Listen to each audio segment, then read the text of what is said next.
والصلاة والسلام على من لا نبي بعد اما بعد فإن خير الحديث كتاب الله وخير الهدي هدي محمد صلى الله عليه وسلم. بسم الله الرحمن الرحيم. يا أيها الذين آمنوا أطيعوا الله وأطيعوا الرسول وأولي الأمر منكم فإن تنازعتم في شيء فردوه إلى الله والرسول ان کنتم تؤمنون باللہ والیوم الآخر ذالک خیر و احسن تاویلا.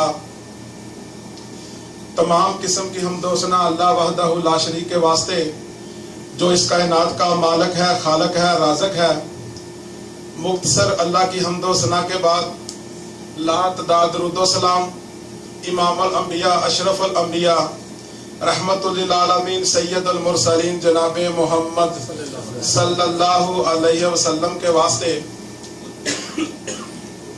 محترم سامعین، میں چند مسائل کی نشاندہی کروں گا کہ جس کے بارے میں بار بار سوالات کیے جاتے ہیں. کچھ لوگ کہتے ہیں قبر کو سجدہ کرنا جائز ہے اور کچھ کہتے ہیں یہ شرک ہے. جو سجدہ کرتے ہیں وہ اکثر دلیل دیتے ہیں کہ ہم کون سی تسبیحات پڑھتے ہیں، ہم تو قبر کی تعظیم کرتے ہیں. اور کچھ سجدہ کر کے اس کو حاجت روا مشکل کشا مانتے ہیں، اپنی فریادیں اس سے کرتے ہیں. تو سب سے پہلے میں اس مسئلے کو آپ کو سمجھانے کی کوشش کروں گا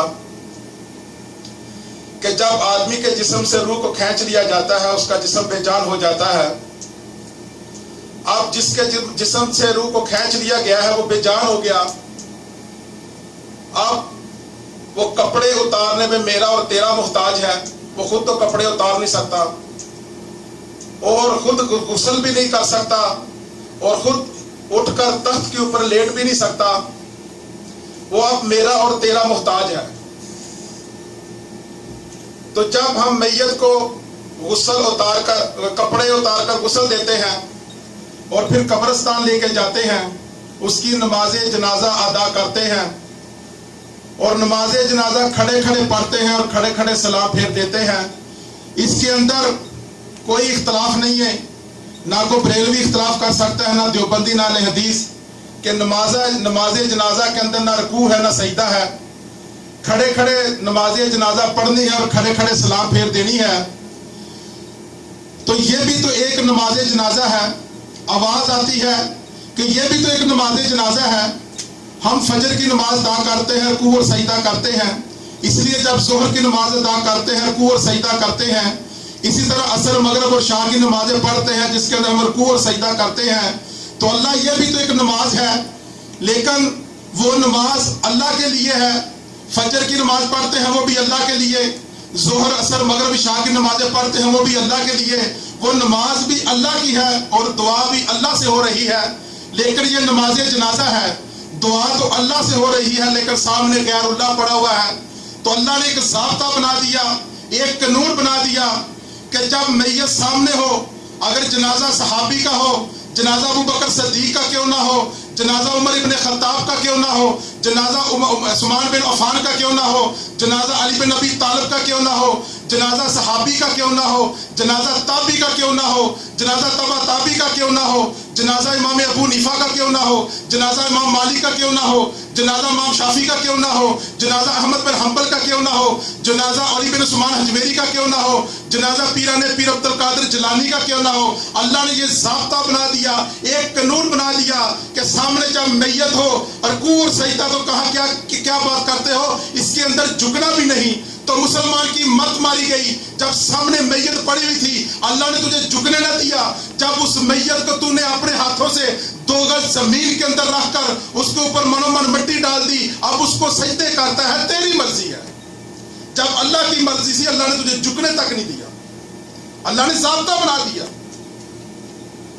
کہ جنازہ ابو بکر صدیق کا بھی پڑھا گیا ہے، جنازہ عمر ابن خطاب کا بھی پڑھا گیا ہے، جنازہ عثمان بن عفان کا بھی پڑھا گیا ہے، بڑے بڑے جلیل القدر صحابیوں کے جنازے پڑھے گئے ہیں، تابعیوں کے جنازے پڑھے گئے ہیں۔ ایک روایت لے کے آؤ کہ کسی صحابی نے، کسی تابعی نے، کسی تبع تابعی نے، ائمہ کرام میں سے کسی نے جنازے کے اندر رکوع اور سجدہ تو کیا جھکے بھی ہو۔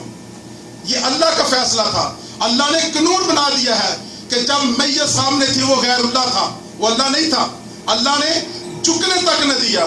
جب اس میت کو ہم نے اپنے ہاتھوں سے 2 گز زمین کے اندر رکھ کر اس کے اوپر مٹی ڈال دی، اب ہم اس کو سجدہ کرتے ہیں۔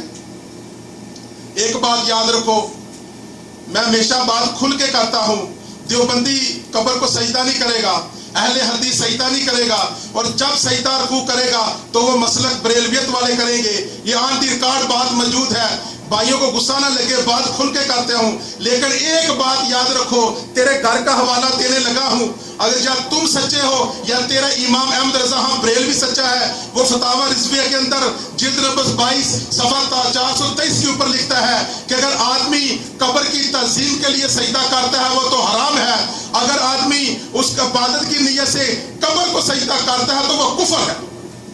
یہ تیرے گھر کا حوالہ ہے، احمد رضا خان بریلوی فتاوی رضویہ جلد نمبر 22 صفحہ 423 کے اوپر لکھتا ہے کہ جو آدمی قبر کی تعظیم کی وجہ سے سجدہ کرتا ہے وہ حرام ہے، اور جو آدمی عبادت کی نیت سے قبر کو سجدہ کرتا ہے وہ کفر ہے۔ یہ گھر کا حوالہ ہے۔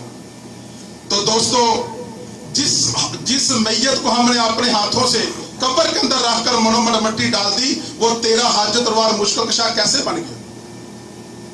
کائنات کے امام کا بھی جنازہ پڑھا گیا تھا، کیونکہ پڑھانے کی کسی کے اندر جرت نہ تھی، 10 صحابی اندر جاتے تھے، درود پڑھ کے باہر آ جاتے تھے۔ ایک روایت پیش کرو کسی نے جھکا بھی ہو، کسی نے جھک کر بھی نبی کے آگے نبی کا جنازہ پڑھا ہو۔ اللہ نے جھکنے سے منع کر دیا ہے، سجدہ تو بہت دور کی بات ہے۔ تو دوستو، اسی طرح ہم جب مسجد کے اندر داخل ہوتے ہیں تو ظہر کی نماز پڑھتے ہیں، فجر کی نماز پڑھتے ہیں، اللہ سے وعدہ کرتے ہیں ایاک نعبد و ایاک نستعین۔